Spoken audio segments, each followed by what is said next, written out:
രാവിലെ അരയന്നങ്ങൾ വെള്ളത്തിൽ കളിച്ച് കളിക്കണ നോക്കിക്കോട്ടോ ഞാനായിട്ട്. നിങ്ങൾക്ക് വെള്ളത്തിൽ കളിക്കുന്നത് ഭയങ്കര ഇഷ്ടമായിരിക്കും. അവർക്ക് വേറെ എന്തിനേക്കാൾ ഇഷ്ടം വെള്ളത്തിൽ കളിക്കണമായിരിക്കുമല്ലോ. അപ്പോൾ അവർ വെള്ളത്തിൽ കളിക്കുന്നത് ഇങ്ങനെ നോക്കി കുറച്ച് നേരം നിന്നു. പിന്നെ ഞാൻ ചോറ് വയ്ക്കാൻ വേണ്ടി വന്നിരിക്കുകയാണ് കേട്ടോ. ചോറ് ഞാൻ ഗ്യാസിൽ വെക്കാറുണ്ട്. ഇതിപ്പോൾ നല്ല വേവുള്ള അരിയാണ്, റേഷനരി തീർന്നിരിക്കുകയാണ്. ഇവിടെ എല്ലാവർക്കും റേഷനരിയാണ് ഇഷ്ടം. പിന്നെ അപ്പോൾ റേഷനരി തീർന്നതുകൊണ്ട് ഇപ്പോൾ അടുപ്പിലാണ് വെക്കുന്നത് കേട്ടോ. റേഷനരി അടുപ്പിൽ വെക്കേണ്ട കാര്യമില്ലല്ലോ, ബട്ട് പെട്ടെന്ന് വേവില്ലേ. അപ്പോൾ അതുകൊണ്ട് ഞാൻ ഇതിപ്പോൾ നല്ല വേവുള്ള അരി ആയതുകൊണ്ട് ഞാൻ അടുപ്പിൽ വെക്കുകയാണ്. പിന്നെ കുറച്ച് ചീരയാണെന്ന് രാവിലെ ഉപ്പേരി വെക്കുന്നത്. അപ്പോൾ ചീര എടുത്തിട്ട് അരിഞ്ഞ് വെച്ചിട്ടുണ്ടായിരുന്നു. അപ്പോൾ അത് ഉപ്പേരി വെക്കാൻ വെച്ചു. പിന്നെ അത് കഴിഞ്ഞിട്ട് വേണമെങ്കിൽ മിഴീനെയും കൊണ്ട് ആശുപത്രിക്ക് പോകണം. പിന്നെ ഇന്ന് ഇവിടെ തൊഴിലുറപ്പ് പണിക്കാർ പണിയെടുക്കുന്നുണ്ട്. അപ്പോൾ അവർക്ക് ഇന്ന് ലാസ്റ്റ് പണിയായതുകൊണ്ട് തോടിൻ്റെ അതിര് കെട്ടുകയാണ്. ഞങ്ങളുടെ അതിര് തോടാണ്. അപ്പോൾ അതിങ്ങനെ കെട്ടിക്കൊണ്ടിരിക്കുകയാണ്. ലാസ്റ്റ് അവർക്ക് ഞങ്ങളുടെ വകയാണ് ചിലവ്. അപ്പോൾ അതിനുള്ള ബിരിയാണിയും കാര്യങ്ങളൊക്കെ മേടിക്കും വേണം കേട്ടോ. അപ്പോൾ ഞങ്ങൾ ചോറിനലൊക്കെ കഴിഞ്ഞിട്ട് പിന്നെ ഡോക്ടറെ അടുത്ത് പോവാണ്. അപ്പോൾ തന്നെ അത്യാവശ്യം നല്ല വെയിലായി, 10-10:30 ആയിട്ടുണ്ട്. അപ്പം വെയിലായിട്ടുണ്ട്. പിന്നെ അവിടെ ചെന്നപ്പം 21ാമത്തെ ടോക്കൺ കേട്ടോ കിട്ടിയത്. അപ്പോൾ അവിടെ ചെന്നപ്പോൾ പിന്നെ ഇവൾ കളി തുടങ്ങി. ഇവൾക്ക് വയ്യാത്തതൊന്നും ഇതില്ല. അവൾക്ക് നല്ല ചുമ, രാത്രിയൊക്കെ ചുമയായിട്ട് അവൾ ഉറങ്ങിയിട്ടേ ഉണ്ടായിരുന്നില്ല.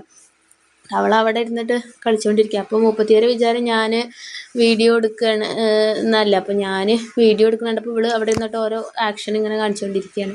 അത് കഴിഞ്ഞിട്ട് ഇത് ആവി പിടിക്കാൻ കേട്ടോ. അവൾക്ക് നല്ല കണ്ടവീക്കം, തൊണ്ടയ്ക്ക് പഴുപ്പൊക്കെ ഉണ്ടെന്ന് ഡോക്ടർ പറഞ്ഞത്. അപ്പോൾ 3 ദിവസം ആവി പിടിക്കാനുണ്ട്, പിന്നെ മരുന്നും ഉണ്ട്.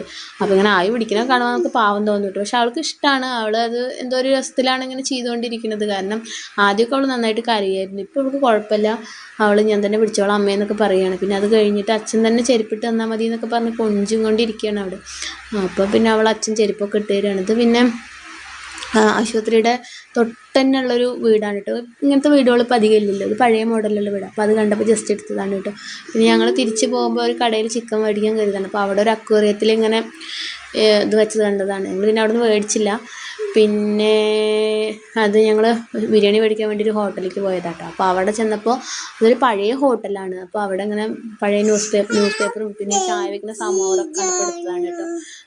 പിന്നെ ഞങ്ങൾ വീട്ടിലെത്തിയിട്ട് ഇതാ ചേച്ചിമാരോട് പണിയെടുത്തുകൊണ്ടിരിക്കുകയാണ്. അപ്പോൾ അവർ ഇങ്ങനെ പറയുന്നുണ്ട് വീഡിയോ എടുക്കുകയാണില്ലേ എന്നൊക്കെ പറയുന്നുണ്ട്. പിന്നെ അതിന് ശേഷം അവരൊക്കെ പോയി കഴിഞ്ഞിട്ട് ഞങ്ങൾ വൈകുന്നേരം തറവാട്ടിലേക്ക് പോയതാണ്. അപ്പോൾ തറവാട്ടിൽ ആട്ടുംകുട്ടികളും ചെറിയ 2 ആട്ടുംകുട്ടികളുണ്ട്.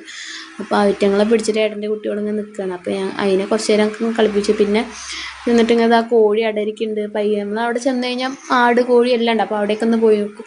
അപ്പോൾ അത് കഴിഞ്ഞിട്ട് പിന്നെ കുറച്ച് ചീര വറക്കാൻ പറഞ്ഞിട്ട് ഞാൻ ഒരു വല ഇട്ടിട്ട് അതിൻ്റെ ഉള്ളിലാണ് ചീര നിർത്തിയത്. അല്ലെങ്കിൽ അതൊക്കെ കേടുവരുത്തും ഈ ജീവികളൊക്കെ. അപ്പോൾ ഞാൻ അതിൻ്റെ ഉള്ളിലേക്ക് ചീര വറക്കാൻ പോയപ്പോൾ മിഴി പുറത്തുനിന്ന് ഇങ്ങനെ നോക്കണം. അവൾക്ക് അതിന് വരാൻ പറ്റുന്നില്ലല്ലോ. പിന്നെ വന്നിട്ട് കുറച്ച് പയറൊക്കെ ഉണ്ട്. അപ്പോൾ അതിനൊക്കെ കുറച്ച് വളമൊക്കെ ഇട്ട് കൊടുത്തു. പിന്നെ അങ്ങനെ രാത്രിയിലെ വീഡിയോ ഒന്നും ഞാൻ അധികം എടുത്തിട്ടില്ല കേട്ടോ. അതിന് ശേഷം കുറച്ച് ബിരിയാണി ഉണ്ടായിരുന്നു. അപ്പോൾ അത് ചൂടാക്കിയിട്ട് അതൊക്കെ കഴിച്ചു. അപ്പം